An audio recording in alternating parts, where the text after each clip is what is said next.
சிறகடிக்க ஆசை சீரியல் இன்னைக்கான எபிசோடில் அந்த பத்திரத்தை கொண்டுட்டு அவங்கக்கிட்ட போய் கொடுத்துருவாங்க. விஜயாவும் மனோஜும் சேர்ந்து அதுக்கப்புறம் கரெக்டாக சைன் பண்ணலான்னு போகும்போது கரண்ட் வந்து கட் ஆயிரும். சகுனமே சரியில்லை அப்படின்னு சொல்லி விஜயா சொல்லும்போது அதெல்லாம் ஒன்றும் இல்லை, இங்கே பாருங்கள் கரண்ட் கட் ஆச்சு, உடனே கரண்ட்டு வந்துட்டு, அதனால் நீங்கள் கவலைப்படாதீங்க மாஸ்டர் அப்படின்னு சொல்லி கையெழுத்து போட்டும் கொடுத்துட்றாங்க. இங்கே சிந்தாமணிக்கு வந்து மனசுக்குள்ளே ஆஹா அந்த வீடு நம்மளுக்கு கூடி சீக்கிரம் வந்துடும் அப்படின்னு சொல்லிட்டு போட்ட பிளான் எல்லாம் ஓகே அப்படிங்கிற மாதிரி சொல்லிக்கிட்டு இருக்காங்க. பணத்தை வாங்கிட்டு வந்து விஜயாவும் வந்துடுறாங்க. நீங்கள் எனக்கு ரொம்ப ஹெல்ப் பண்ணியிருக்கீங்க மாஸ்டர் அப்படின்னு சொல்லிட்டு சிந்தாமணிக்கிட்ட சொல்லிக்கிட்டு இருக்காங்க. இப்போ ரவி வந்து ஸ்ருதியோட ஹோட்டலில் வேலை பார்த்துக்கிட்டு இருப்பாங்க. அப்போ நீத்து வந்து வீடியோ காலில் வருவாங்க. நீங்கள் இப்போ உடனே வரணும், உங்களை நான் பார்க்கணும் அப்படின்னு சொல்லிட்டு, நான் வர முடியாது எனக்கு வேலை இருக்குது அப்படிங்கிற மாதிரி சொல்வாரா.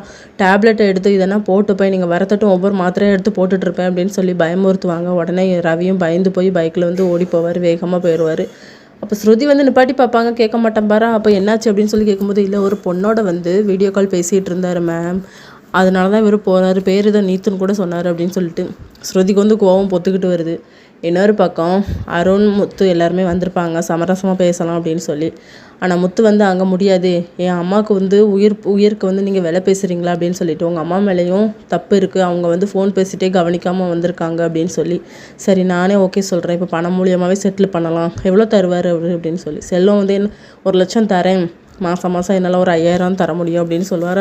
என்ன எங்கள் அம்மாவுக்கு உயிர் விலை வந்து 1,00,000, அதெல்லாம் முடியாது அப்படின்னு சொல்லிட்டு உடனே முத்து சொல்வார், ஏன் உனக்கு அதை வாங்கினா என்ன, உனக்கு இப்போ எவ்வளோ பணம் தான் வேணும் அப்படின்னு சொல்லி கேட்கும்போது, உங்கள் அப்பாவை நடுரோட்டு கூட்டிகிட்டு வந்து அவரை நான் ஆக்சிடென்ட் பண்ணி கொன்னுடுறேன், அந்த கொலைக்கும் இந்த கொலைக்கும் ஓகேவாக இருக்கட்டும், ரெண்டும் சமமாக போட்டோம் அப்படிங்கிற மாதிரி சொன்ன உடனே முத்துக்கு வந்து கோவம் வந்துடும். அருண் அடிக்க கை வாங்கிடுவார். அதுக்கப்புறம் சட்டையை பிடிச்சி கூட அடிக்க போயிடுவார். இதோட இன்னைக்கான எபிசோட் முடியுது.